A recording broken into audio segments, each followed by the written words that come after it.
and hello everybody. Welcome back for another episode, If Not Now Wen. In today's show, I am so beyond excited to invite one of my friends, Ruben Arias, to join us. As a founder of Beereaders, Ruben is a seasoned edtech entrepreneur with over 12 years of experience. Ruben grew up in Santiago, Chile, in a low-income family household, and is the first in his family to attend college.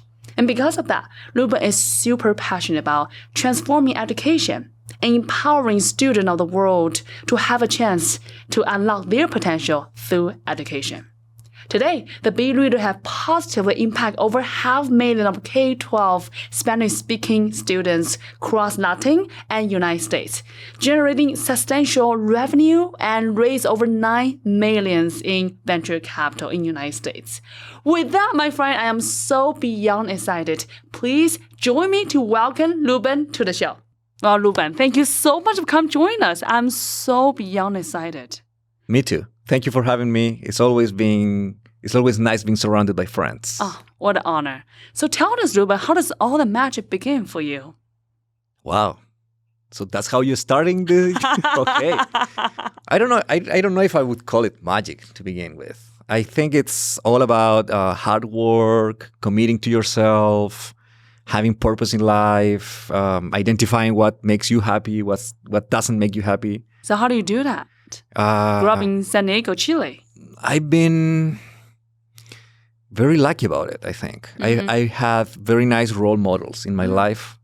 My mother is my superhero. So she showed me how to do things. So yeah, I think probably she's the magic. Now you ask me again. Yeah. And with that, do you always know that you want to pursue higher education?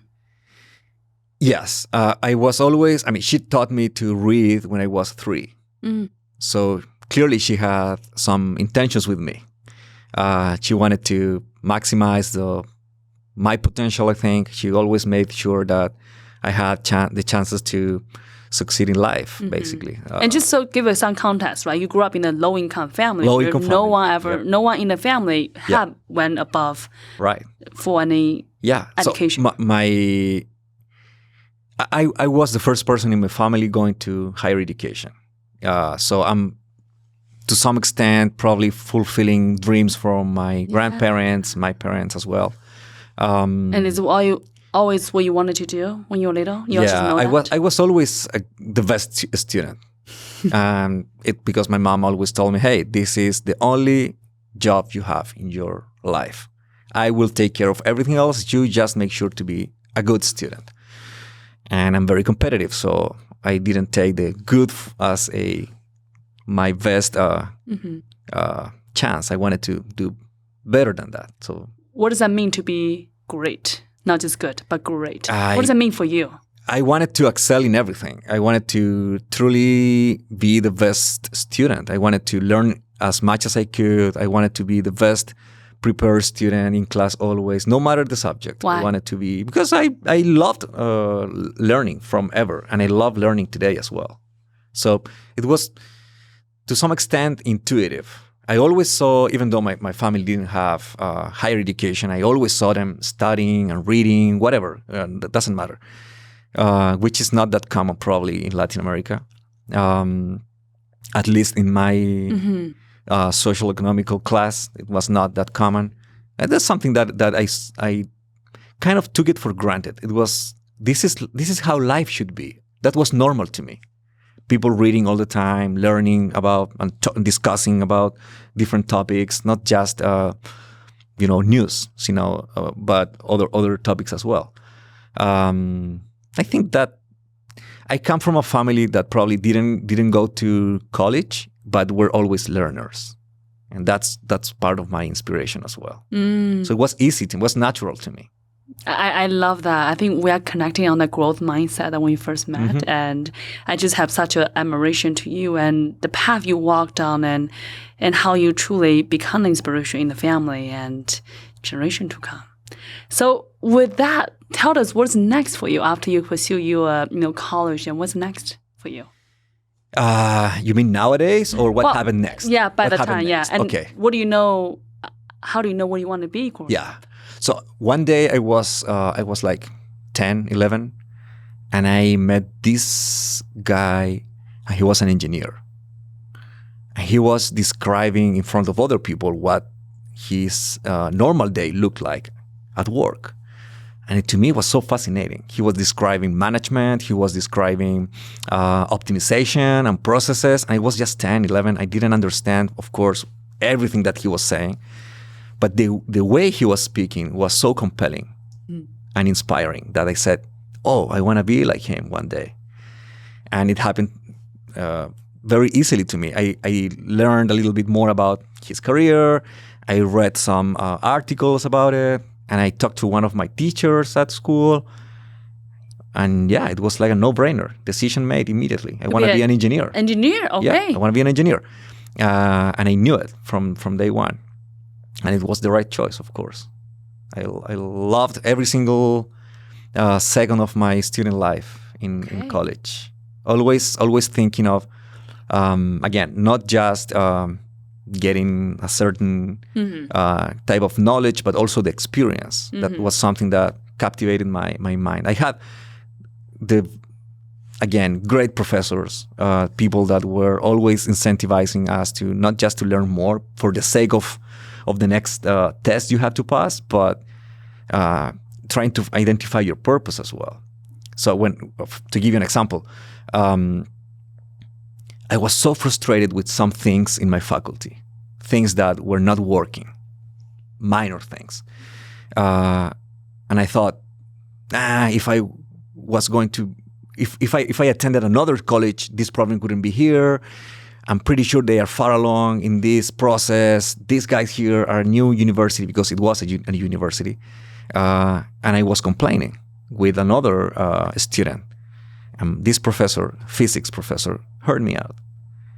And he called me to his office.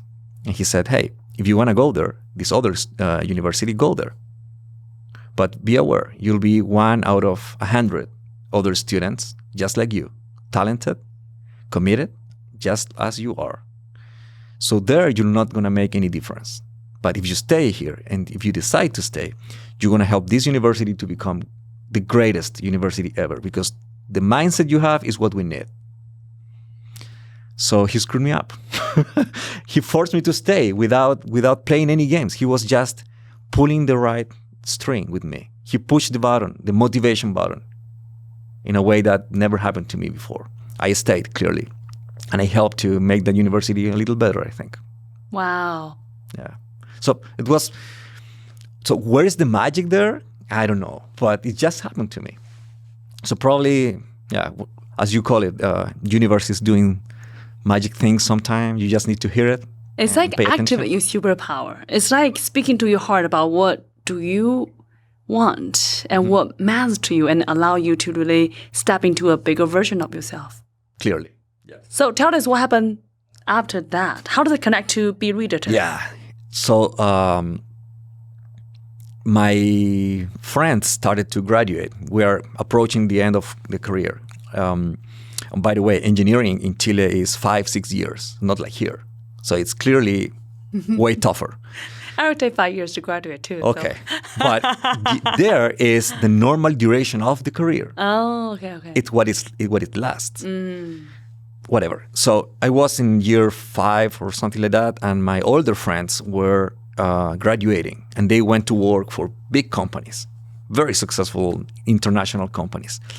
And my friends were very excited. Hey, I'm going to be an account executive for this bank, international bank. Oh, I'm going to work for Coca-Cola company. Oh, very nice.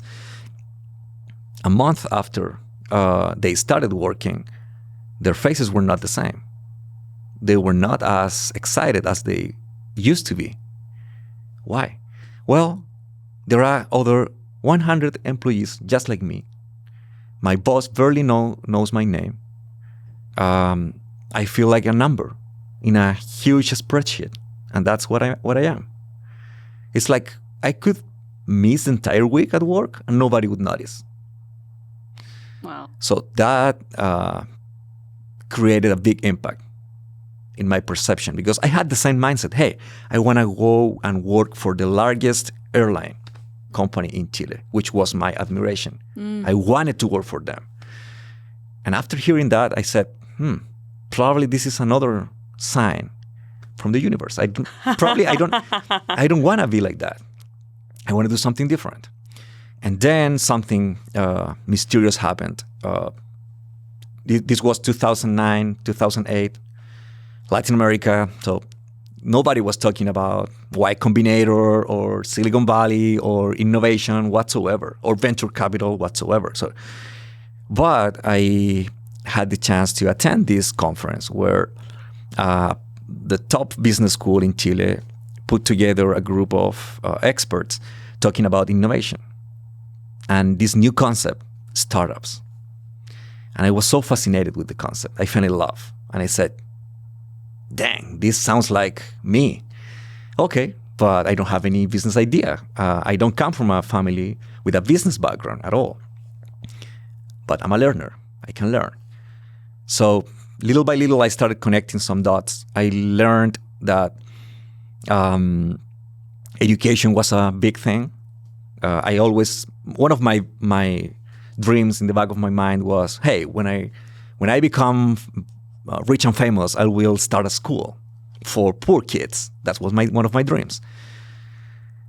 So when one day this big researcher in Chile started talking about reading comprehension and lack of literacy skills among Chilean students, it opened my eyes to this problem that I've been literally obsessed with ever since, which is the lack of reading comprehension. I learned that it was not only among Chilean students, it was everywhere in the Spanish-speaking world. International assessments show it year after year. The percentage of kids today that at fourth grade are able to read and comprehend a text in Spanish is less than 25%. Wow. Fourth graders. Oh my goodness. So I fell in love with the problem and I got obsessed with the problem, literally. That's, by the way, what defines great entrepreneurs. Obsession? Obsession with the problem, not the product itself. Yeah, First and foremost, you love the problem, you love people you are serving, and then create the right product for that. I think that's number one definition on great entrepreneurs to sometimes entrepreneur wanted to be. Yeah, I agree with you. Tell us I agree with you. more after that. So this gentleman, more and more on national TV, on national news, talking about the same problem, like evangelizing. Hey, guys, we have 2 Nobel Prizes in Chile. Poetry is our thing. We love to think that we're great readers. But this is the reality, the sad reality. Our kids don't understand what they read. And he proved with evidence that, for instance, students going to law school, first year versus last year in their career, reading comprehension didn't improve at all. There's no way. And they are just reading all day long, right? And it doesn't improve. So he was like, imagine what happens with people that don't read every day as lawyers do. And that made an impact on me. And I said, hey, this has to stop because it doesn't make sense to me. How is that possible?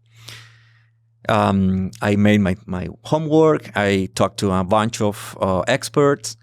I talked to people that spend their lives learning about how people learn to read and how comprehension can be improved. And I came up with an initial concept. That initial concept is kind of the grandfather of what Beereaders is today. Yeah. And it started the first company there. But that's a story for another day, probably. Incredible. And tell us a little bit more about, back then you were the first college graduate in your family. I imagine your family had high hope for you. So instead of going to the big bank or big airline company, you decided to start your own business. Was that controversy-ish in the family? Does everyone support you? Or your mom said, hey, Ruben, what is startup? You should work for this airline. You know what? She was my, up until today, my first hiring. Yep. You sell the vision. You include her. You bring her to your world. She was my, And so she believed in you. I've always have had her support, no matter what. Of course, Beautiful. You may say, hey, it's your mom. They have to do it. Not really. not really. This part of the world, especially, is not that you see it so frequently. Yeah, people may say, "Yeah, I have your back. I got your back. No matter what." Okay, but when the time comes, where are you? Time will tell, for sure. Time will tell. But yeah, she's been there. My family didn't understand very much what this nonsense meant. Not at all. Not getting paid, working, 14, 16 hours a day. Wait, what are you doing? Working, but not getting paid? Doesn't make sense. Are you freelancing? Are you volunteering? What's your deal? Yeah, kind of. So was it hard for you to still hold that vision and move forward, even though everyone else did not really seem to understand you at the time? I mean, certainly, my family didn't make any arguments about it, but friends didn't get it. They were like, "Hey, are you volunteering? Hey, let's go this place. It's gonna be a lot of fun, but hey, it's a bit expensive. Hey guys, please go yourself. I cannot do it. I can't afford it. Why? You're an engineer, just as I am. Yeah, but I have a startup. Come on. Stop playing that game. It's not enough. I mean, it's not fair for you. You deserve better. Hey, why don't you go and find a real job?" And the type of phrases, And that give doesn't us. bother you, Ruben? Back then, I think I've never had a lot of friends. My true friends, probably they stopped asking. And they were by my side, no matter what. And probably just hanging out for the weekend or whatever. But not anymore. You're so cool, Ruben. So tell us, now you start a business, multiple business, but tell me, how's that whole process went for you? You have ideas that, I'm going to start a business by then, but then you actually start a process of, right, again, 14, 16 hours a day and not getting paid upfront, right? All the things, not just small things. Was that go with exactly how you expect? Was entrepreneurship everything you wanted it? Well, this is another thing. When I was, about to graduate, at least in that part of the world, you have to write kind of an essay explaining, hey, what are your lessons learned or something like that, a thesis. So my thesis was about entrepreneurship. So I interviewed 12, 15 entrepreneurs from the Endeavor network in Chile. And I was asking them, it was like an interview. They gave me like 60, 90 minutes, each one of them. And I had my 10, 12 questions to ask them. And then I compiled their answers. And I still have that handbook. That was my thesis. I created a handbook. Best practices, if you want. What's the best practices? Things that I am experiencing right now. Like, never forget to train yourself, your first sales reps. Never stop training yourself, your first sales reps. Because you know your product, your service better than nobody else. You're always selling and you're the best salesperson for your company. You have to be. That's something we know, right? You should be your best salesperson in your company. Right. But when the company keeps growing and growing, then naturally you kind of lose sight of certain things. That's one you shouldn't lose sight ever. So that's a lesson that I keep repeating myself, especially this year. I've been doing a lot of training with my sales team. So I can say that it's like when you read a book or you see a movie and you're too young to understand or to relate with certain things. So that handbook to me was like that.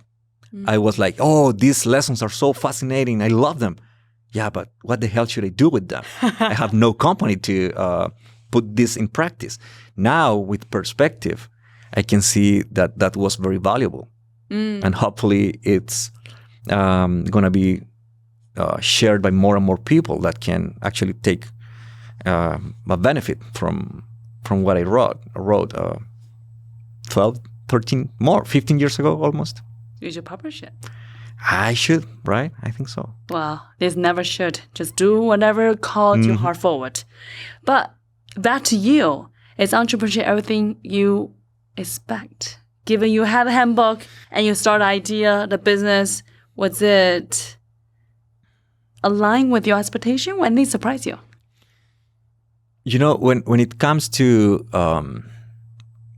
when it comes to see your students and teachers' faces using your product, your solution, yes, everything I dreamed of, everything and more. A few weeks ago, I received a letter. I mean, actually, like 25 letters from students from one elementary school here in Round Rock, ISD. That is our customer. Oh. And they were asking something beautiful. Their teacher received from us a pen with the shape of a bee, which is kind of our signature in Beereaders. And she showed the pen to the students. So they were, hey, miss, we want that pen as well. Why don't you? Okay, guys, you want it? You're going to write Beereader CEO a letter asking for a pen. And I need you to tell them how much you love Beereaders. And I have the letters. And I went to the mailbox, of course, and I got the letters and I started reading. I couldn't stop crying. So is it everything I expected? Yes, and more from that standpoint. Then so beautiful. Other aspects I don't like, I don't get. Probably part of the human interaction that I don't like that much when it comes to transactions. When it comes to money, things get a little dicey. What do you mean by that? Investors that don't really care, and they say they care, but they don't, and they show you a part of them that is so nice, so polite. I do care about these kids, about their education, but honestly speaking, they don't care. It's just about the money. We care, right? You know. Yeah, of course. That's why I'm here. That's what I'm here. Other people that I don't know. Sometimes team members that take advantage of things, and you don't like that because it's not part of your core values. So how this person passed the test at the beginning? Well, clearly we were not paying enough attention to some selection processes, clearly. Or we failed training this person or showing this person what we expect from them. Things like that. People, a little bit challenging. It's people. It's adults, not kids. And teachers, we love teachers because they are the best. They do everything they can and more for their students. So we love them, of course. But sometimes these other people, business people, is like. What do you think is the hardest lesson you have in the last, 12, 15 years running Beereaders? Being, I'm sure you've heard this concept, but learning whether you are default dead or default alive.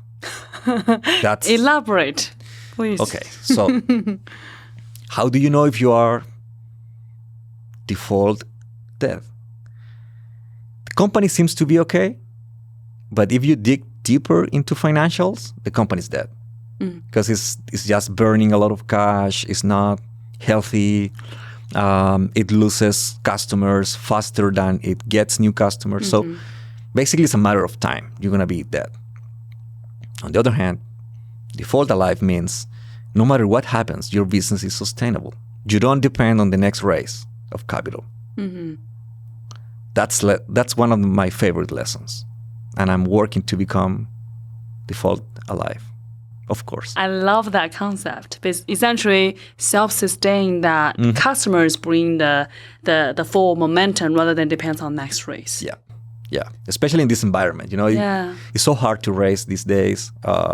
What is the hardest thing? What is so hard to raise? Speculation. Money is there. Investors don't want to pull the trigger, or they feel like it's not the right time. But what is the right time? Also, there is a macro transformation about how valuations work these days. It's how you perceive a company from not just a valuation standpoint, but the cash it burns.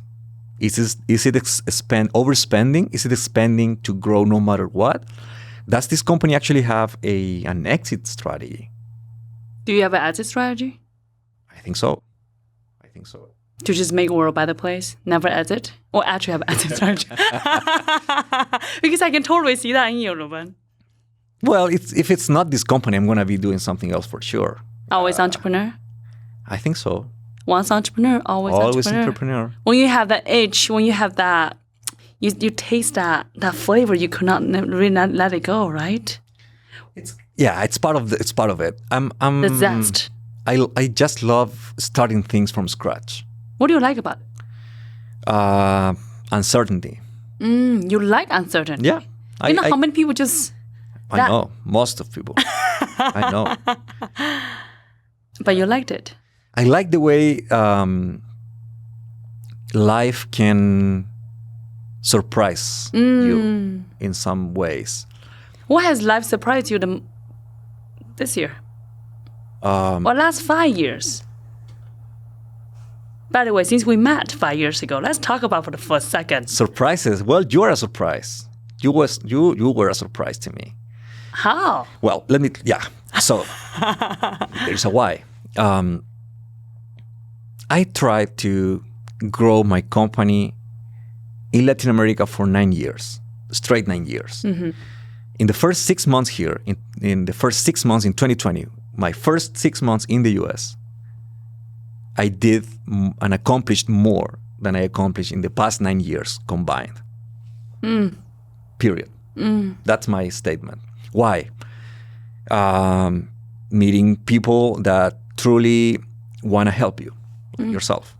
People that truly Thank you. give a dang about what you're doing, not just for the sake of philanthropy. They put their wallet where their mouth is. Investors. Experts in the industry that first are excellent at their job, but also they want to give back. They want to help an starter like me, saying, hey, you're a newcomer. You don't know how this industry works here in the US. Let me show you a little couple of things. So that doesn't happen that frequently in Latin America. In Chile, it probably never happened, or just a few exceptions.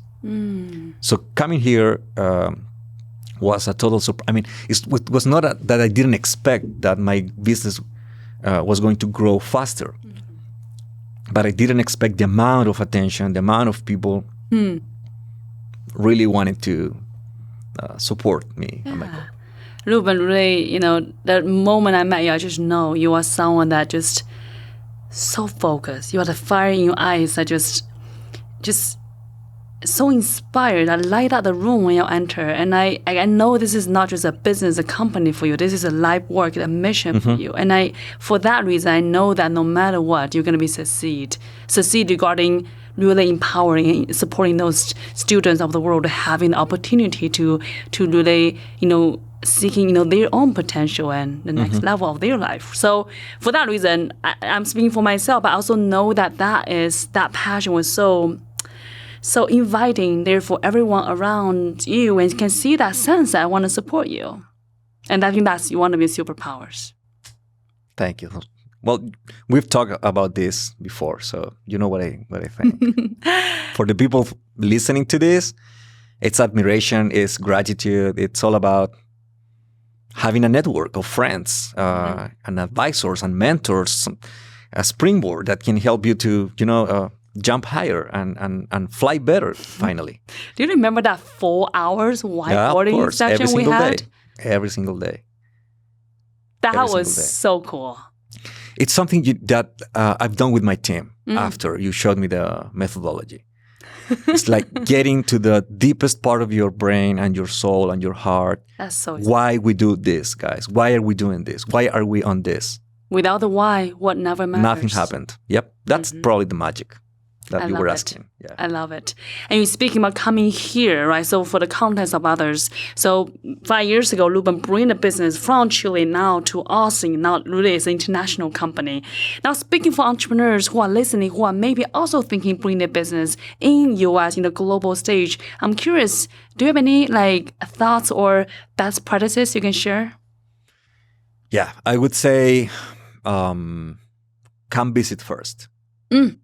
Take a look around, see how it looks like, what type of food these people eat here, how do they dress, how do they talk, what type of things they do on the weekend, how do you how are you going to network in this new city, in this new country? How do you summarize it to other people about how people network, how people meet each other and talk to each other in this new world? So it's 24/7, everything. It's a combination of everything at once, 24/7. It's like, get ready for a meeting on Sunday morning, breakfast. That's going to be your normal day, probably, when you're starting here. And it's okay. You need to embrace it. Be prepared to change your location on LinkedIn, for instance, and immediately your connections will explode. Immediately. Of course, most of the connections will be spam, trying to sell you something. But at the same time, there will be valuable people coming to your network. That's something that doesn't happen in any other part of the world, for sure. It's just the magnetism surrounding some special locations like our beloved Austin. Yeah, it's such a vital and just full of energy and zest. Yeah. And I'm curious, being an entrepreneur, but speaking English is second language, speaking for both of us here, and a lot of entrepreneurs maybe also listening on the other end, sometimes they kind of a little bit like worry or maybe feel a little bit less confident. Right? How do you advise them when it comes to, bringing the business in the United States and feeling that, yeah, they may be a small team today, but they have a huge opportunity to grow into a bigger team in the future. But how can we have that confidence and the know-how to bring value to whoever we are meeting in those conversations? Well, this is a confession. I'm 38. I learned English when I was 30. I've never, ever spoke English before that. Not that I didn't have English at school, but I never truly spoke English before.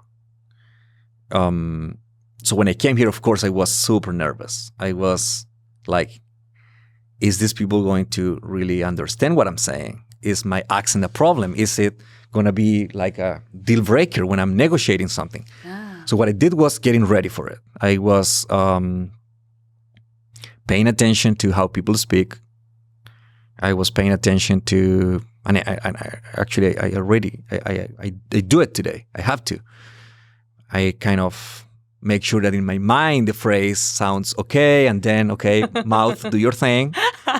Probably a little slower. Okay. So I had to get ready. I had to prep. Big meetings today. For big meetings, I have my notes in front of me. So I know what I have to say and when I have to say it. I have a couple of bad jokes, of course, that here and there you can like intertwine or something like that. But yeah, if you actually care about your audience, you'll do no matter what to pass the message and make sure that people is getting the message and they are giving you in return what you expect to get in return. It's like paying attention to your slides or your marketing messaging. It's the same. The delivery is so important. So, yeah, get ready to study, I think. One thing I love so much about you, Ruben, is you're always prepared. Yeah, you have to. I think that is just recipe for success. It's, you know what they say? It's preparation meeting opportunity. 100%. Talking about a true educator and entrepreneur. And in my mind, Ruben, really, I never have a second thought. Your English word, the way how you articulate, the way how I see it is a lot of entrepreneurs, a lot of international entrepreneurs feel a little bit insecure. Oh my God, what my accent, what my look. But I believe that the speaking is like a clothes I wear. Today I wear pink, tomorrow I wear blue. It does not change who I am as a person. In other words, language is just a pure media for which to express our idea, our vision. At the end of the day, no one cares about our accent. People care about how we can create a bigger value for our customer, our community, and everyone around. And that's how I see the language. Yes. Yeah, two thoughts came to my mind hearing you. Are you, so this is like for normal people out there. Okay. Are you concerned about accents? So get ready. People, yes. Get ready to go back to college, post-grad, and hear accents from professors there. There is no single American accent, probably, at Columbia Business School, where I am studying right now. No American accent whatsoever. And have had classes with over 20 professors already. So what's the point of that? And the second thought is a quote from Sofia Vergara, a very famous actress from Colombia, Modern Family. Probably people know her from Modern Family. She says, dang, I'm so much smarter in Spanish than I am in English. I always think that. I remember I saw the emoji. That's me all the time. Brilliant. Dang. I want to say something in Spanish and people will get me, but yeah. So just know that the fact that you are speaking a second language, you're already a winner. Think about all those amazing men and women you met. How many of them speak in 2 languages? Almost none. So I wish that could give us a little bit more confidence ease and feeling that, you know what, walking in the room, we are already a champion. The fact that we are here, the fact that we're showing up, we say goodbye to all of our comforts, our home, our family, and come to this new foreign world and seeking for new opportunity. And that's a courage. Absolutely, you're exactly on point there. And it's not just to become like, hey, look at me, I speak 2 languages, but something like a true fact from the U.S. This country today is the second largest Spanish-speaking country in the world, just behind Mexico. Some projections show that by 2050, the U.S. will surpass Mexico and will become the largest Spanish-speaking country in the world. It's going to be around 1/3 of the population. So don't joke about it. Do you really want to harness communication in this part of the world, in this part of the world, period? Learn Spanish. Learn Spanish. Spanish is the 3rd largest language in the world, just behind Mandarin and English. So go for it. Wow. If I learn that, I'll be like, do it. Unstoppable. Right now. Yeah. You can talk to 99% of world population, basically. I love it. Yeah. That's a superpower. I love it. Yes and yes. So now talk about coming to the United States. Let's talk about business for a sec. Besides the language, the accent, be prepared, right? What do you think is the biggest adjustment you have to do as a business owner coming to the United States? With all the, 1,000 items on your plate, right? What is the number one biggest adjustment you are making, you have made? So one is a cultural adjustment, and the other one is a speed adjustment. I'm going to explain both. So culturally, in Latin America, culture is like more humble. Hey, Wen, how are you doing today? Okay. Can't complain. Something like that.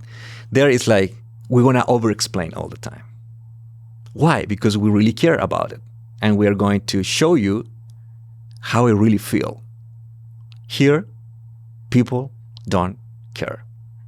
So it's like, hey, how you doing? Go to the point. Adjustment. Also, in Spanish, we say, hey, I'm trying to do this. I've been doing this other thing, but I'm trying to do this other. So it's like, hey, man, are you doing it or not? You're not trying to do things here in the U.S. You do things. There's no should, you told me before, right? Here you do it or you're not. Yep. You're not a trier. You are a doer, period. So that's it's a linguistic and cultural adjustment. Then speed. Speed, right? Speed. We live a slower life in Latin America. Things are not on schedule. Never. Let's meet at 10. 10:05, you are on time.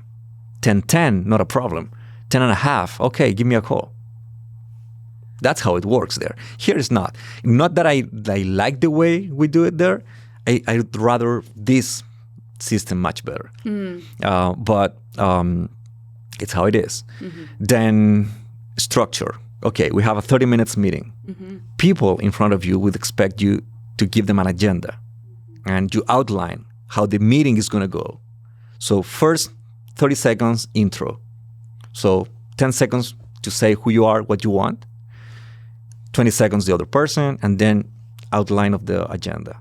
This is what I expect from you today. What do you expect from me in return? And then let's exchange in the conversation. Down there, flexibility everywhere. Hey, do you want to talk weather? Let's do it. Soccer last night. Oh, of course, why not? Then, hey, how's your mother? Absolutely. Oh, we have 5 minutes left. Why don't we talk business? So speed again, and process oriented.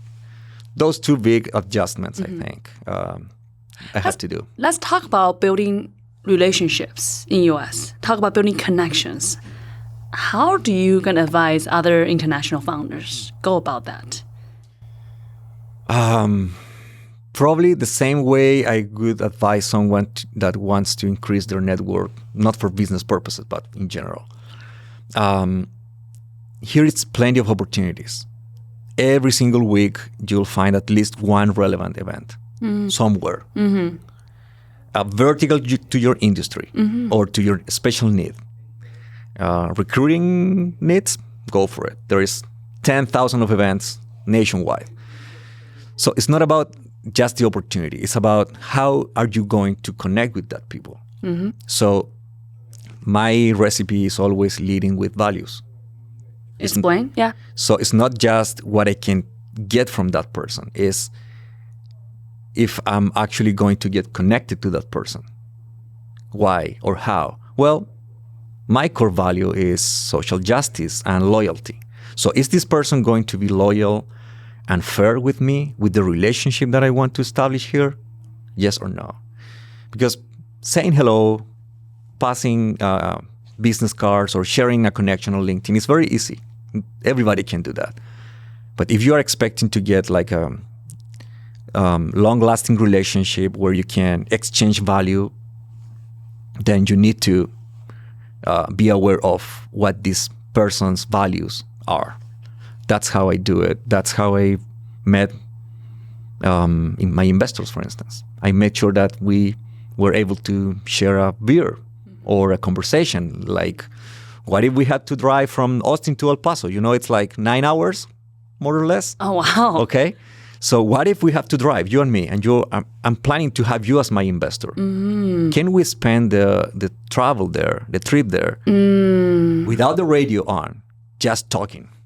Make sure it's align the value. That's an alignment that is the way I try to build my connections. And then if people don't align, they clearly will take a step away and they will leave you alone. Focus on your people.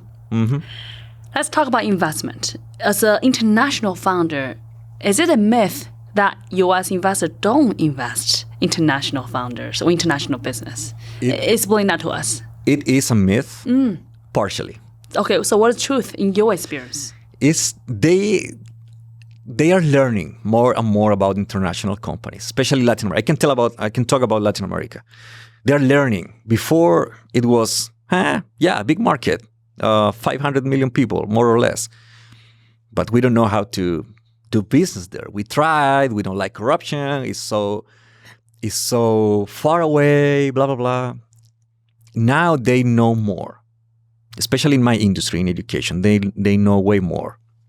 They are more open. Are they ready to fully invest from the U.S. to Latin America? No, I don't think so. But what about as an entrepreneur? Coming to here? Yeah, coming to Europe, but you also still international founders. So what they want to see from you is, oh, you have a business in Latin. Very nice. How about the US? Yeah, I have early adopters. I have a couple of paying customers, and I have this efficacy study that is showing that my product is going in the right direction. Good. Here's my money. That's what they want to see. Love it. So basically, in US, we have customer, have traction, have future trend, and market sizing align with the growth we are talking about. But what more technically, does it matter your business is based in US or a foreign country like Latin, or how do you advise entrepreneurs legal perspective? Okay, so not advising, just general speaking. Yeah. I'm not a lawyer. I don't want to give advice. But your experience. It could be expensive, Yeah. No, you have to be a Delaware C Corp or whatever the vehicle is. So that's the parent company. Based in the U.S. Parent Parent company in the U.S. for sure. Got it. And then you have subsidiaries in every country. Revenue comes here. Most likely they want to see like a U.S. GAAP, the accounting system, if you are software or recurring revenue model, blah, blah, blah. They will want audited financial statements once a year. So like typical things. Then depending on the type of investor, they will like to see like a more thorough due diligence process where you explain in detail how you conduct business with public entities in Mexico, for instance, where we know, unfortunately, that corruption is heavy. Some things like that. Some things like that. But definitely a U.S. entity needs to be established before raising capital. What is one biggest lesson you wish you know before you're raising that $9 million?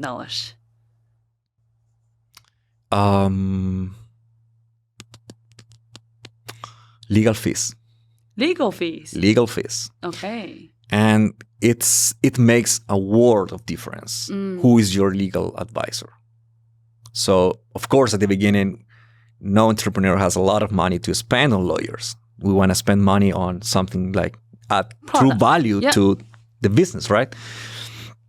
But it doesn't mean you can have an amateur legal advisor. That it's not an option. That's not an option at all. So you need to be careful with that. Definitely. In that sense, accelerators can help, but make sure you are under a good umbrella in that sense. You're not being advised by people that don't know what they're doing. So that's one thing. Legal fees can go crazy if you don't pay attention to small things. Like, hey, my lawyer, my dear lawyer, why don't you explain to me this contract? Oh, okay, sure. And they will go for an hour over the phone. Every single minute will be billed. Latin America is not like that. Lawyers will not charge you for a conversation if there is not something material they have to do about it. In here, it's like, yeah, how are you? Good morning. Yeah, they're charging you immediately. Don't ask how they are. Just and ask upfront. Hey, how much is this going to cost me? Because I'm going to give you have 5 minutes to explain to me. So how much is this 5 minutes? Things like that. I'm just kidding, but I love it. It's be careful with legal fees, especially when they're not aware. They just like, oh, I'm just consulting, just asking a question, and boom, that fee potentially can make or break entrepreneur in the early stage. Yeah, amazing. Exactly right. Wow, Ruben, what a journey! What an impactful and fruitful journey! I cannot believe it's been 5 years and seeing you and leading the team Beereader, the impact you have grown. Wow. What an amazing process. Thank you. Very excited to see where we're going now. Tell us what is next for you. What is exciting the most? Yeah, it's all about so many things. But in terms of growth, we already have almost 10,000 kids in the US. 10,000, yes. Using the product. 10,000 future leaders. Hopefully. They are. So that's one big goal for us, making an impact here in the US. Footprint, it's something we are very obsessed with for the next 18, 24 months. Latin America is growing. We have Peru and Chile are our strongest markets. But we're growing nicely in Mexico, in Colombia. So the top economies in that part of the world that speak Spanish natively are where we are focused as well, and we're growing there. I'm very, very excited about this breakthrough we did using large language models. We're innovating in the way that we capture a student's fluency when they read aloud. And this is something we are announcing now in September. We have this product almost ready that will change the way kids learn to read and how teachers teach to read to Spanish-speaking students. Really? That's a game changer. It's something that doesn't exist. We're very, very excited about it. And hopefully we will help to close the gap, the learning gap that the pandemic dramatically increased. Those are I think, probably the top two exciting moments for the next 12 months. I love it. What's American dream mean for you, Ruben? Probably means having like a platform where you can run a little bit and then jump higher and further. It's a platform to me. Are you jumping now? On my way to start. Always humble, Ruben. Trying. I told you, we try to do things in Latin America. We're trying. You are doing it. You are doing it every single day. Sometimes we jump, sometimes we can't. But that's life. It's life. Right? It's life. We run, we jump. In that sense, we can be kangaroos. So we can jump whenever you want. There you go. Anything else you want to share with fellow entrepreneurs who may be also in the process of bringing their business, to US, to the global market, and maybe have a little bit doubt in their heart, just like when I met you, 5-6 years ago, that very second you're still excited, but there's so much unknown about US market. What would you want to tell her or him? Like something that I discovered? Anything you want to share? Or from the manual book you write 15 years ago. Probably nothing about the US, but something I learned here is every state is like a different country. So we are B2B. So if you are B2B, it could be probably wise to start just with one state and getting focused there. Once you harnessed the logistics and small operational details, then you can move to the next state. So that's something unique about the US. It's one of the things probably that makes it more exciting as a market. For us, for instance, we have customers a little bit everywhere, but Texas is our core market. We're heavily focused on this state, and that was something that wasn't on purpose. It wasn't by design. It was an accident. So that's why I think it's kind of a discovery. My vision was, for sure, of course, the US is 17 times larger than Chile only. That's the only difference. We are 20 million people. Here is 350 million. It's 17 million. But it's the same game. You can sell in this city or in this other city, and this is the same. Not true here. Not true. Every state has different regulations. In our industry, education, you need to be licensed and certified. So there's a lot of procedures you have to do before you even start offering your product. Is B2B sales difficult in the United States? What is the process for you? It is difficult. In education, it's even tougher. It's slow. It's a slow burn game. So you have to be very patient. It's all about relationships, of course, at the highest level, but decision makers are everywhere along the process. Top down, bottom up, everywhere. Both. Sandwich. You have to do both. So top down, we're very successful with teachers. They love us. They love what they see. They love how we do it. They perceive how different we are from the others. And they love that. They love the authenticity. Because we are Spanish speakers serving Spanish-speaking students and teachers. We're not pretending to be something like most of the other companies are, unfortunately. Our content is authentic. We tell stories from that part of the world that relate much better with students' lives here in the U.S. So that's something the market appreciate. Bottom up, perfect. Top down is a bit different. Top down, it's more high network individuals that require a lot of attention. You need to be all the time building the relationship. I have to learn golf, for instance. You got a teacher. Yeah, but we used to play tennis more than golf, so I don't know how is that working. Just ask him. I know he's kind of reluctant. I'm gonna ask more frequently. He's a great teacher. I know he is. I learned the first lesson and I dropped it. I don't know if your audience know about it, but you may need to explain the joke. Okay. It's all good. So he's playing tennis with Eric. Now we're gonna play golf. But okay, so you're gonna learn a new hobby to really build up even better relationships. That's something I need to invest time and a little money on. Okay. On it. Yeah. I hear you. So it's in that sense it's probably like every other B2B business. The only difference is here is way, way slower. I mean, slower. You have seasonalities. Oh, yeah, this is winter break, spring break. This is summer break. Yeah, wait for me because I have this conference. So there's always something. Always something. It's almost like contracting what you just said earlier. You speak about speed. You say everything here is so fast, 24/7, boom, boom, boom. And then in the meanwhile, on the sales front, things are slow because, again, in a different mindset. They are in a different priority.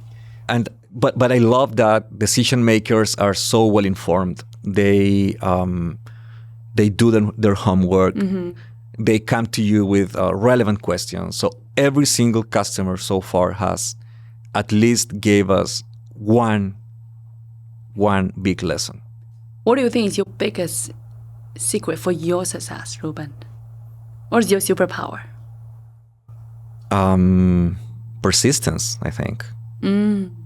You have to keep going no matter what. Keep going. Yep. Embrace uncertainty. I love it. My last question. What is your vision for Beereader? Well, there are 100 million kids that speak this language natively. We see our company leading that transformation for these 100 million lives in a way that the Spanish-speaking world becomes a way more developed and human-centered part of the world to live in. Yeah. And that's going to happen through education, necessarily. And we want to lead that movement. Wow. Ruben, wow. You never cease to amaze me. Thank you, and thank you for being here and share such authentic and impactful stories. You're persistent, your authenticity, your devotion to a mission that you knew 15 years ago and still hold true to your heart. I believe that is your secret sauce to really bring that success to flown, Chile, Austin, and global. So thank you so much being here. What an honor. Thank you for having us. My pleasure. Thank you, Wen. Amazing. And thank you, everybody, for tuning today. I hope you enjoyed it as much as we do. And we cannot wait to see you all next week. Bye, guys.